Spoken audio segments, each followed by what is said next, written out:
Welcome to the newsroom. I am Eric M. Simons. And I am Matthew J. Farkas. This is the newsroom, a segment where we get the news drunk, wait until it passes out, and then draw a penis on its face. And these are your headlines. The owner of OnlyFans passed away. And for those of you who wish to pay their respects, the family says that it will be $50 to view the body, but only $10 to view the feet. A Colorado man shot himself in the leg while carrying an unholstered firearm in his pocket. And here I thought the worst thing that could happen in my pants was a full-on shit. Happens to me regularly. 15 years after Fukushima, a massive nuclear fusion reactor is being built in Japan. If all goes well, the project could cut Japan's energy costs by billions. If all goes wrong, Godzilla!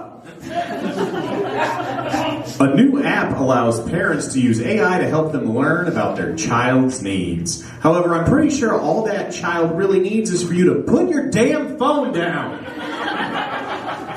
A Pittsburgh priest has been arrested for stealing over $1,000 worth of baseball cards. Hey, say what you will about theft, but it's nice to see a priest a little more interested in the majors than the minors. A man who went running in Scottish mountains in memory of his friend who died running in the Scottish mountains dies running in the Scottish mountains. We were going to write a joke about this one, but it just writes itself. The grocery chain 7-Eleven announced that they'll be closing over 600 stores by the end of 2026. 7-Eleven, never forget.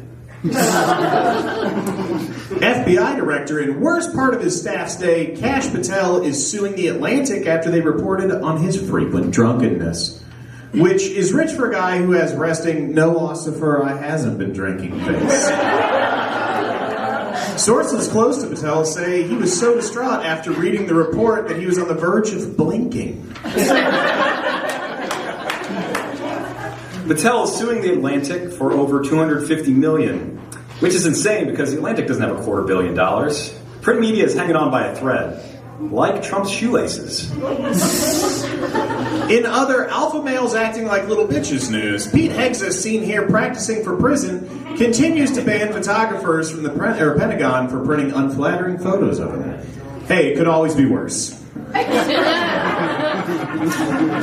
Protesters in Minneapolis have been throwing dildos at ICE agents in a bizarre new trend called dildo blitzing.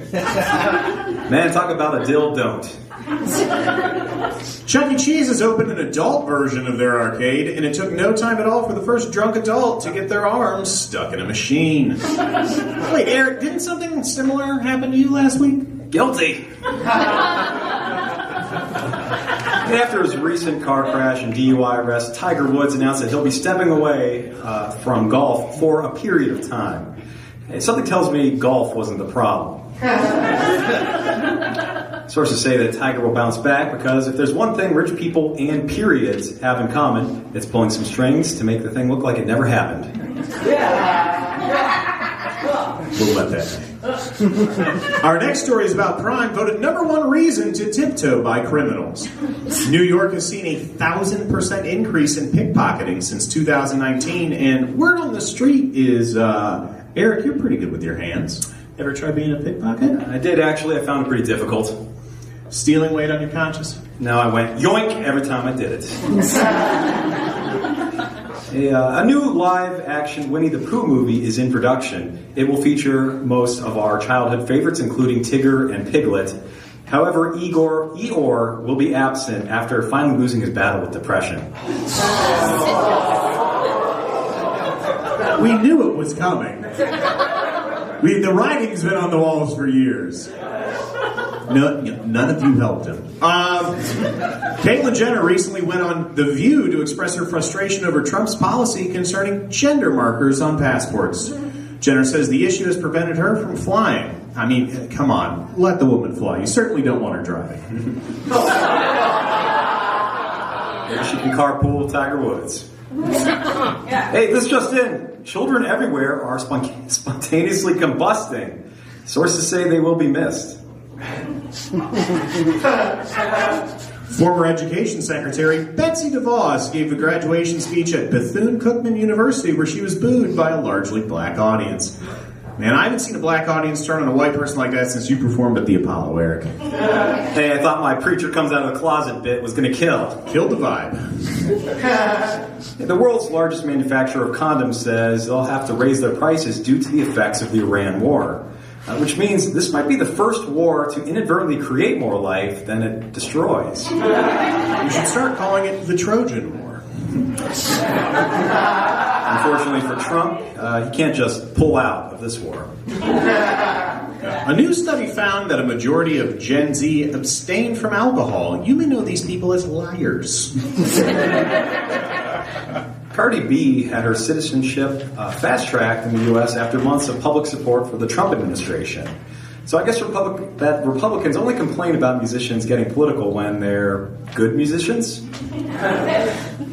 Today is International Workers' Day, a day when American families gather together to watch the holiday classic Charlie Brown and the Coal Miner Wars. I'm joking. We all just went to work.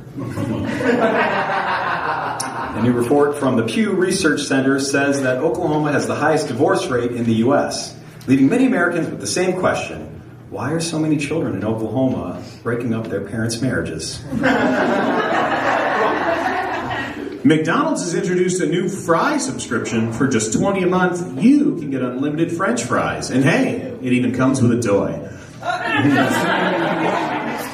And before we get into our final story tonight, here are some headlines that we just didn't have time to get into.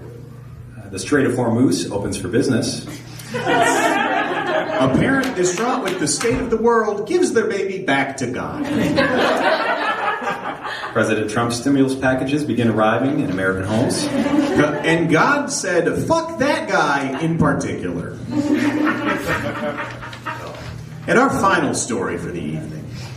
President Trump announced that he'll be the first sitting president to have his signature printed on currency as part of the celebration of America's 250th birthday. And we all know how much he loves putting his signature on a good birthday celebration. These have been your headlines.